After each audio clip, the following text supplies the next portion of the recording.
Hello, preschoolers. My name is Timothy, and I'll be reading The Forgiving Prince, Joseph and His Brothers, from Genesis 37 to 46.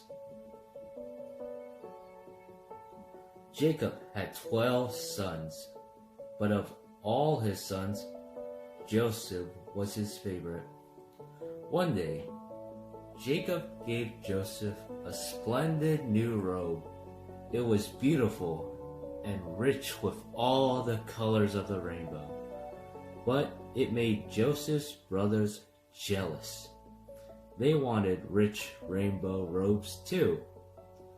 Then, to make matters worse, Joseph kept on having these special dreams. I dreamed I was the greatest. I was king, Joseph told his brothers, and you all bowed down to me. Now, I'm sure you know, even if Joseph didn't, that telling your brothers things like that isn't a very good idea. Joseph's brothers hated him even more. They wanted to kill Joseph and his dreams. And one day, that's exactly what they tried to do. They tore Joseph's rainbow robes off him and sold him to slave traders for 20 pieces of silver. The traders took Joseph to Egypt and made him into a slave. The brothers went home and lied to their father, telling him that Joseph was dead. That's the end of that dreamer, they thought. But they were wrong. God had a magnificent dream for Joseph's life, and even when it looked like everything had gone wrong, God would use it all to help make the dream come true. God would use everything that was happening to Joseph to do something good. Meanwhile, though, things were not looking good for Joseph in Egypt. He was far from home and from his dad. Then he got blamed for something he didn't do, and even though he had done nothing wrong, he was punished and thrown in jail. But God had not left Joseph. One night, Pharaoh, king of Egypt, had a scary dream about thin cows gobbling up fat cows. What on earth did it mean? He didn't know. But Joseph was a dream expert, so Pharaoh sent for him. It means a famine is coming, Joseph explained. There won't be enough food. Pharaoh was so pleased by Joseph's skill that he immediately took Joseph out of jail and made him a prince. Now, back home, Joseph's brothers had run out of food, and everyone was hungry.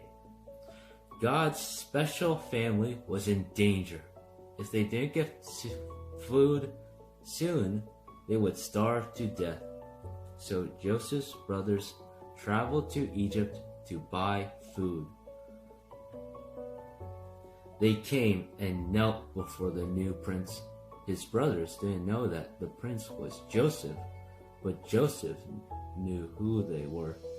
Joseph's dreams, the one about his brothers bowing down to him, was coming true.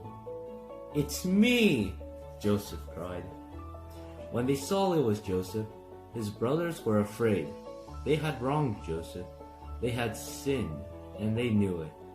Now, Joseph would certainly punish them. But Joseph looked at his brothers, and his eyes filled with tears. Even though his brothers had hurt him and hated him and wanted him dead, in spite of everything, he couldn't stop loving them. His heart, which they had broken, filled up with love, and Joseph forgave them. Joseph threw his arms around them. "Don't be afraid," he said. "Behind what you were doing, underneath everything that was happening, God was doing something good. God was making everything right again." Joseph didn't punish them. He rescued them. He brought God's special family to live safely with him in Egypt. One day, God would and send another prince, a young prince whose heart would break, like Joseph. He would leave his home and his father. His brothers would hate him and want him dead. He would be sold for pieces of silver. He would be punished even though he had done nothing wrong. But God would use everything that happened to this young prince, even the bad things, to do something good to forgive the sins of the whole world. The end.